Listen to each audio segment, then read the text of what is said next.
Muito bem, pessoal. Força está comigo. Vamos lá. Vamos lá. Questão número 1 da prova número 22. Vamos lá para a tela.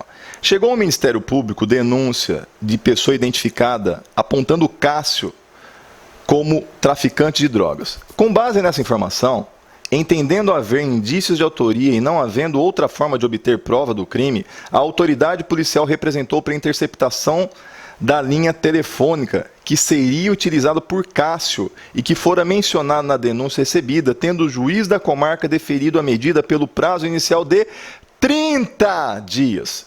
Nas conversas ouvidas, ficou certo que Cássio havia adquirido certa quantidade de droga, de cocaína, pela primeira vez, para ser consumida por ele, juntamente com seus amigos Pedro e Paulo. Na comemoração de seu aniversário no dia seguinte, diante dessa prova, policiais militares obtiveram ordem judicial e chegaram à casa de Cássio, quando este consumia e oferecia a seus amigos os 6 papelotes de cocaína para juntos consumirem. Cássio, portador de maus antecedentes, foi preso em flagrante autuado pela prática do crime de tráfico, sendo depois denunciado como incurso nas penas do artigo 33 caput da Lei 11.343 de 2006. Considerando os fatos narrados, responda na qualidade de advogado de Cássio aos itens a seguir. Muito bem, pessoal, olha aqui para mim.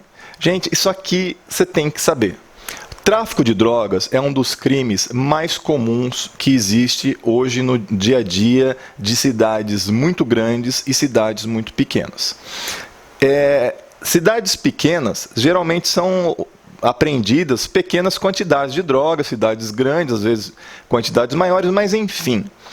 Tráfico de drogas é o crime que abarrota o serviço tanto da Polícia Civil, Polícia Militar, Fórum, Ministério Público. É o crime que tem mais incidência no Brasil, sem qualquer sombra de dúvidas.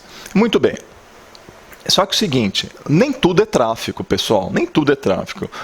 A ideia do tráfico, quando nasceu, o que deve ser combatido, é aquela pessoa que produz droga e pega e distribui para as pessoas e está disseminando uma droga ilícita que está causando muito mal para toda a sociedade. Essa que é a ideia. Muito bem, o nosso legislador, ele sabendo disso, o que ele faz? Ele cria uma válvula de escape. E ele não trata como traficante aquela pessoa que adquire, eventualmente oferece para pessoas do seu convívio para consumirem juntos.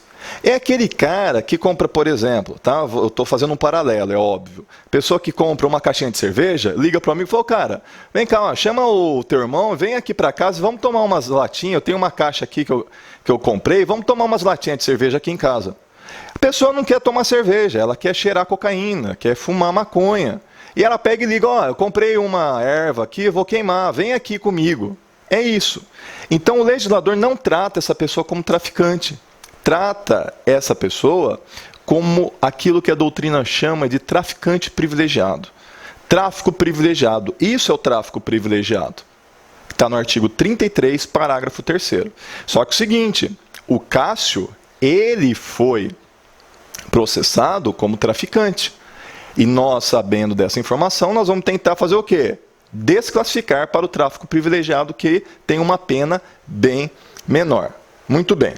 Uma pena e consequências bem menores, tá certo? Então vamos lá. Tem mais uma coisa. Aqui é a questão da interceptação telefônica. Interceptação telefônica, pessoal, a lei diz o seguinte, que o juiz ele pode deferir a interceptação telefônica para a investigação. Mas por quanto tempo? Por 15 dias. E depois, comprovada a necessidade, ele prorroga por mais 15 dias. Só que o juiz aqui, no caso, ele defere a medida de imediato por 30 dias. Isso está errado, isso é ilícito, isso é uma prova ilícita. E você já sabe também que a prova ilícita, ela deve ser desentranhada e não pode servir como prova. Só que desta prova ilícita, da interceptação telefônica, que faz com que o Cássio seja alvo de uma investigação, faz com que os policiais entrem na casa dele e apreendam a droga. Muito bem, essa busca e apreensão só existiu porque ouviram na interceptação telefônica. Então, essa busca e apreensão deriva da interceptação telefônica. Ora, se a interceptação telefônica é uma prova ilícita e você já sabe que as provas derivadas da ilícita são também ilícitas por derivação, porque nós adotamos o princípio do fruto da árvore envenenada, então a busca e apreensão também deve ser desentranhada do processo. Ora, se não tem mais interceptação telefônica, não tem mais droga apreendida podendo ser utilizada como prova, o que é que nós temos? Ausência de provas. Então, nós devemos pleitear a absolvição do Cássio. Então, vamos ver as possíveis respostas às indagações do examinador. A. Qual a tese de direito processual a ser suscitada para afastar a validade da prova obtida? Resposta. A escuta telefônica pode ser deferida pelo juiz em face à representação do delegado de polícia.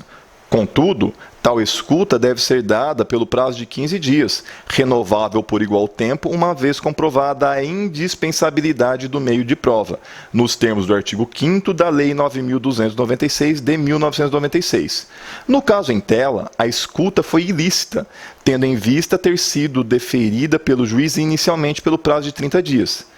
Como a escuta é ilícita, todas as provas dela derivadas também o são, nos termos do artigo 157, parágrafo 1º do Código de Processo Penal, que prescreve que são também inadmissíveis as provas derivadas das ilícitas. B. Reconhecidos como verdadeiros os fatos, qual a tese de direito material a ser alegada para tornar menos gravosa a tipificação da conduta de Cássio? Resposta. Cássio não poderia ter sido denunciado pela prática de tráfico de drogas nos termos do artigo 33, caput, da Lei 11.343 de 2006, tendo em vista que sua conduta não foi praticada visando lucro e, da maneira como está descrita, enquadra-se sua conduta no disposto no artigo 33, parágrafo 3º da mesma lei, que prevê pena de detenção de 6 meses a 1 ano para quem oferecer droga eventualmente e sem objetivo de lucro à pessoa de seu relacionamento para juntos consumirem. Pessoal, volta aqui para mim. Eu gostaria de insistir, já falei várias vezes, vou falar de novo. Pessoal, você está assistindo a aula aqui, isso aqui faz parte do teu estudo, que é muito maior do que assistir a aula. Depois, se você não lembrava, se você não sabia, você está aprendendo agora isso aqui, vá lá na lei de drogas e veja isso, o artigo 33, e veja esse parágrafo 3º. Isso aqui cai, recai, vem e volta, aparece, vez ou outra, o examinador pergunta sobre isso aqui. Certo? Então, por favor, os artigos que você está vendo, está aprendendo aqui, creio que você está anotando em algum lugar, caderno, notebook, sei lá, o que é que você faz para anotar aquilo que eu estou passando para você. Leia os artigos e vá atrás, vá estudar, porque, insisto, eu já falei isso aqui várias vezes e falo de novo, o examinador da OAB, ele não é tão criativo assim.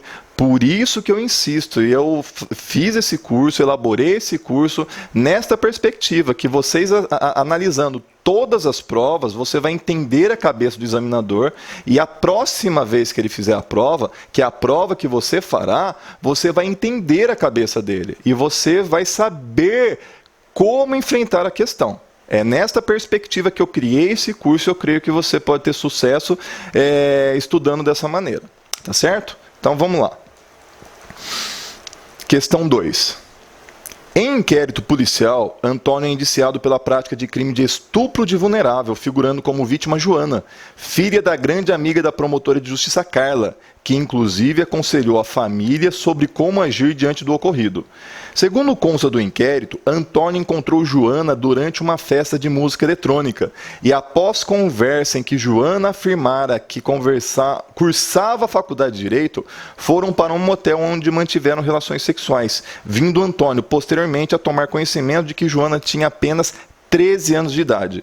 Recebido o inquérito concluído, Carla oferece denúncia em face de Antônio, imputando-lhe a prática do crime previsto no artigo 217-A do Código Penal, ressaltando a jurisprudência do Supremo Tribunal Federal no sentido de que, para a configuração do delito, não se deve analisar o passado da vítima, bastando que a mesma seja menor de 14 anos.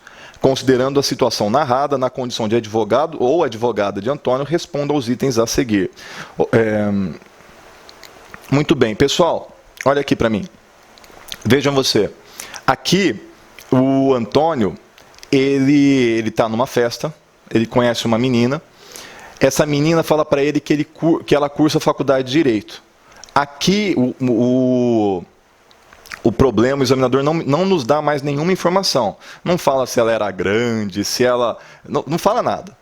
Só que, o que ele pensa? Bom, para cursar faculdade de Direito, no mínimo a pessoa tem que ter 17 anos. Por mais rápido que ela esteja, vamos lá, 16 anos que seja. Só que é o seguinte, estupro de vulnerável, onde se presume a violência, só tem até a pessoa, pode ser homem, pode ser mulher, 14 anos. Depois dos 14 anos, não há mais que se falar em estupro de vulnerável. A pessoa, tanto a mulher quanto o rapaz, podem manter relação sexual. Mas, professor, são adolescentes, eu sei. Professor, eu tenho uma filha de 14 anos. Ela é uma menina, eu sei de tudo isso. Nós não estamos falando de moral, nós não estamos falando aqui de educação sexual. Nós estamos falando aqui de direito penal. E eu gostaria que você tivesse esta perspectiva aqui naquilo que a gente está estudando. Muito bem. Ela tinha 13 anos, só que ela fala que ela cursava a faculdade de Direito. Ela induziu a erro o nosso cliente aqui. Ela induziu a erro o Antônio.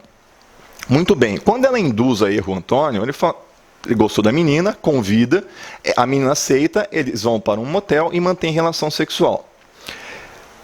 Esta circunstância é levada até uma promotora de justiça que se chama Carla. Essa Carla é amiga da família. E ela orienta, inclusive, como, olha, vocês vão proceder assim, assim, assim, e nós vamos pegar esse cara. A ideia é essa. Muito bem. A Carla ela não pode participar desse processo. Ela é suspeita. Ela não pode. Muito bem. Só que uma coisa que eu gostaria que você entendesse. Quando nós vamos estudar suspeição e impedimento no Código de Processo Penal, o Código, ele utiliza a seguinte dinâmica. Ele fala do impedimento do juiz e depois ele vai dizer que o promotor de justiça é também impedido e é suspeito na mesma circunstância que o juiz. Então você não vai encontrar uma dinâmica, toda uma descrição sobre o impedimento e a suspeição do promotor de justiça no Código de Processo Penal.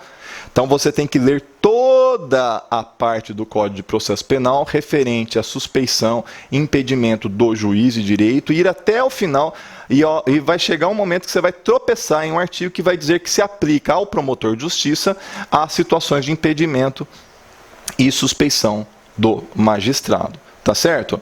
Muito bem, então o que nós vamos alegar aqui? A questão que a Carla não pode atuar nessa situação, porque ela está impedida, ela é suspeita, e nós vamos alegar também que houve erro de tipo.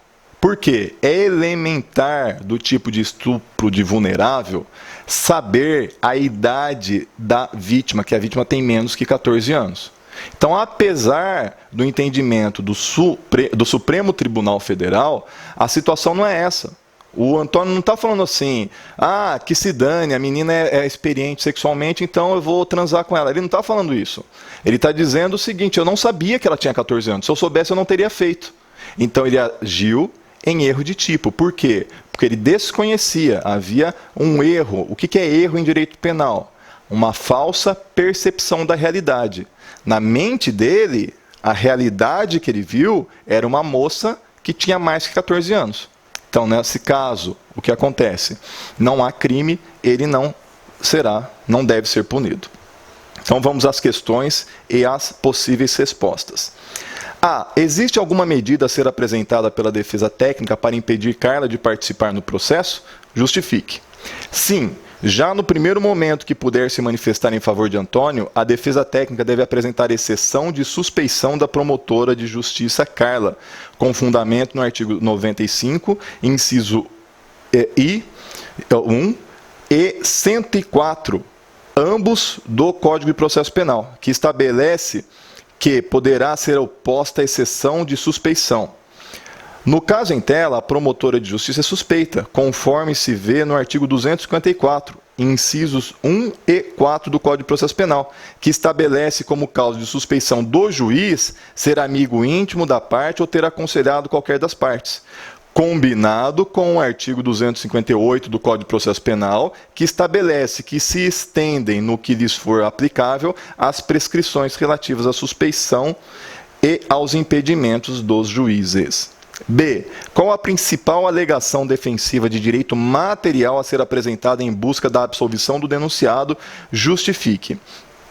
A principal alegação defensiva de direito material a ser apresentada em favor da absolvição do réu diz respeito à sua ignorância sobre a idade da vítima, posto que desconhecia que sua conduta violava o descrito no artigo 217-A do Código Penal, que prescreve ser crime ter conjunção carnal ou praticar outro ato libidinoso com menor de 14 anos. Muito embora a jurisprudência do Supremo Tribunal Federal seja no sentido de que, para a configuração do referido delito, basta que a vítima seja menor de 14 anos, no caso apresentado, Antônio agiu acreditando que a vítima fosse maior de 14 anos, posto que esta lhe disse que cursava direito, o que é impossível de ocorrer antes dos 14 anos. Assim, como Antônio não sabia a idade da vítima, o que é elemento do tipo, agiu em erro sobre elemento constitutivo do tipo, nos termos do artigo 20 do Código Penal, que estabelece que o erro sobre elemento constitutivo do tipo legal de crime exclui o dolo, mas permite a punição por crime culposo. Como não há previsão legal da modalidade culposa para o crime previsto no artigo 217-A, deve Antônio ser absolvido. Muito bem, pessoal, vamos ao nosso último para a última parte da aula. Espero você.